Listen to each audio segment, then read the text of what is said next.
CS Patel Brihan Mumbai महानगर पालिका virtual class की ओर से आप सबका हार्दिक स्वागत करता हूं। बच्चों, वैश्विक महामारी के चलते इस वर्ष पठन पाठन का कार्यक्रम प्रभावित हो रहा है। ऐसे में हमारी बृहन मुंबई महानगर पालिका ने प्रत्येक विद्यार्थी तक ऑनलाइन शिक्षण पहुंचाने की व्यवस्था की है। तो आइए बच्चों शुरू करते हैं।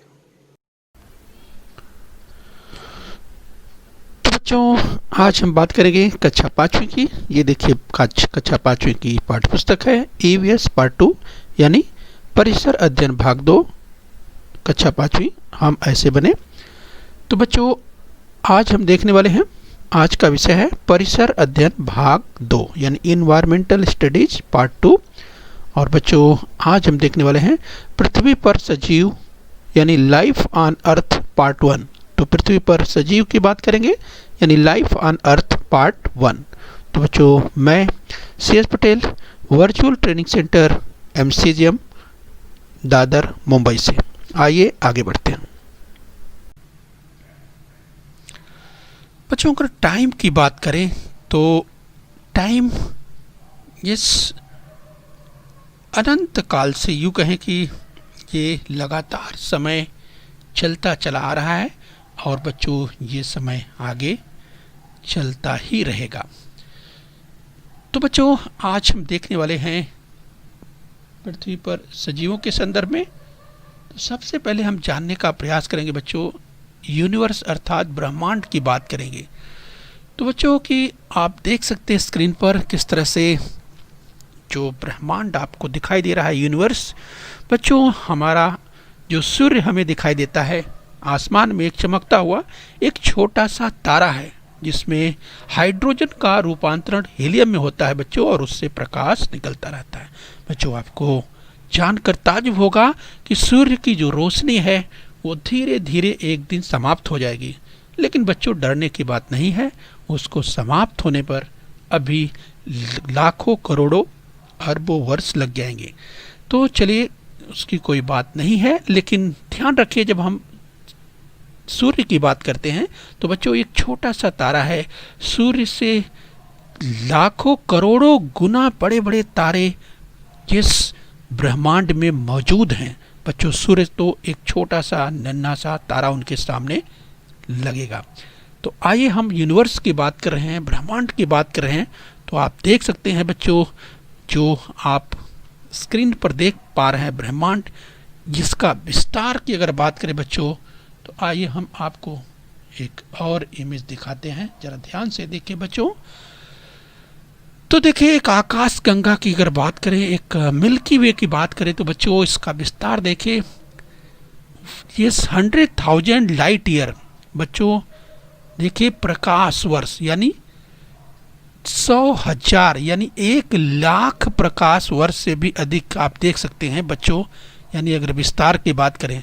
अब आप सोचिए बच्चों, जब हम लाइट ईयर की बात करते हैं, प्रकाश वर्ष की बात करते हैं, तो आप समझिए कि जो प्रकाश की दूरी की बात करें, प्रकाश की गति की बात करें, तो बच्चों जो लाइट की वेलोसिटी होती है यानी जो प्रकाश की गति होती है वो 1 सेकेंड में 3,00,000 किलोमीटर। बच्चों आप सोचिए कि अगर लाइट की जो वेलोसिटी है वो 1 सेकेंड में 3,00,000 किलोमीटर है, तो आप सोचिए कि एक वर्ष में लाइट कितना अधिक दूरी तय करेगी।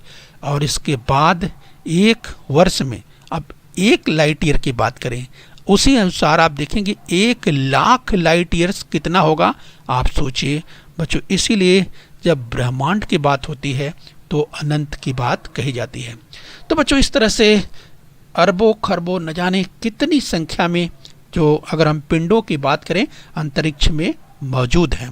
आइए कुछ और हम आपको इमेज दिखाते हैं बच्चों। जब हम यूनिवर्स की बात कर रहे हैं तो इस यूनिवर्स में आप देखिए इस तरह तमाम ऐसे पिंड हैं बच्चों, ये तमाम ऐसी जो निहारिकाएं हैं, तमाम ऐसी निहारिकाएं ब्रह्मांड में मौजूद हैं बच्चों, जो यूँ कहें कि लगातार जो है, यूँ कहें कि बच्चों ब्रह्मांड में स्थित अगर हम पिंडों की बात करें तो ऐसा माना जाता है कि ब्रह्मांड में स्थित जो पिंड हैं उनमें मूवमेंट है, उनमें गति है और वे गति करते रहते हैं।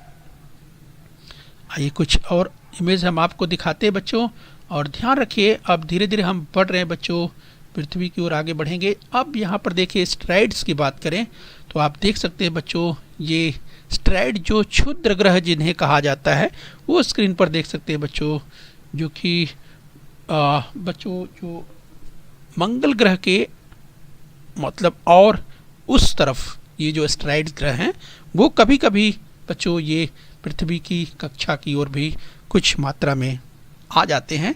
तो ये जो एस्टेरॉइड्स हैं, क्षुद्र ग्रह हैं, देख सकते हैं बच्चों किस तरह से, लेकिन बच्चों इनका भी प्रभाव पड़ता है। यस, अब हम बच्चों धीरे धीरे आगे बढ़ रहे हैं। फॉर्मेशन ऑफ द अर्थ, पृथ्वी की उत्पत्ति की ओर हम बढ़ रहे हैं कि आखिर में जिस पृथ्वी पर हम रहते हैं इसकी उत्पत्ति किस तरह से हुई। तो आज इसको हम विस्तार से समझने वाले हैं बच्चों। हम सभी के मन में कुछ प्रश्न उपस्थित होते हैं कि जैसे हम जिस पृथ्वी पर रहते हैं उस पृथ्वी का निर्माण कैसे हुआ। यस, हम सबके मन में ये जरूर प्रश्न उठता है कि आखिर में जिस पृथ्वी पर हम रहते हैं इस पृथ्वी का निर्माण कैसे हुआ।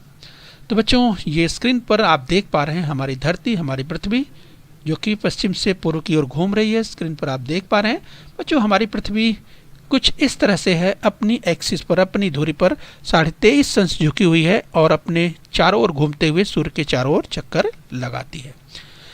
अब बच्चों हम बात करें, यस अगर बच्चों हम बात करें जो बिग बैंग का सिद्धांत है, जिन सिद्धांतों को यस कुछ वैज्ञानिक मान्यता देते हैं कि पृथ्वी की उत्पत्ति बिग बैंग का जो एक्सप्लोजन है, विस्फोट है, उसके परिणाम स्वरूप हुआ। राइट, तो वैज्ञानिकों की ये हाइपोथेसिस है, परिकल्पनाएं हैं। और अगर इसी के संदर्भ में हम और आगे आपको बताएं तो हम कुछ और बात करें पृथ्वी की उत्पत्ति यानी फॉर्मेशन ऑफ द अर्थ की बात करें तो पृथ्वी जैसी भी है क्या पहले वैसी ही थी या उसमें कुछ परिवर्तन हुआ। यदि परिवर्तन हुआ तो उसमें निश्चित रूप से कौन कौन से परिवर्तन हुआ ये हम सब जानना चाहते हैं। जरूर जिज्ञासा हमारी होती है कि आखिर में पृथ्वी में जो परिवर्तन हुए वो किस तरह के परिवर्तन हुए। तो बच्चों एक वैज्ञानिकों का ऐसा दल है जो मानता है कि किस तरह से पृथ्वी जो है किस तरह से जो एक जो विस्फोट हुआ और विस्फोट होने के बाद जब पृथ्वी का निर्माण धीरे धीरे होने लगा तो पृथ्वी शुरू में बिल्कुल तप्त थी और बिल्कुल आग के गोले की तरह थी और धीरे धीरे वो ठंडी होने लगी। और बच्चों इस प्रक्रिया में उसे लाखों करोड़ों वर्ष लग गए, या यूँ कहें कि लगभग 80 करोड़ वर्ष के आसपास वैज्ञानिकों का अनुमान है। ये इस तरह से लगभग धीरे धीरे ठंडी होने में और बाद में उस पर जो है किस तरह से जलाशयों का निर्माण हुआ जो महासागर के रूप में है। लेकिन बच्चों पृथ्वी धीरे धीरे ठंडी हुई और इसको ठंडे होने में करोड़ों वर्ष लग गए। तो जिस पृथ्वी की हम बात करें, जिस पृथ्वी को आज हम देख पा रहे हैं, जहाँ रह पा रहे हैं, तो बच्चों पृथ्वी ऐसी नहीं थी, बिल्कुल आग के गोले की तरह थी हमारी पृथ्वी पहले। लेकिन इसको धीरे धीरे ठंडे होने में जो करोड़ों वर्ष लग गए और तब जाकर के बच्चों धीरे धीरे ये पृथ्वी हमारी ठंडी हो पाई।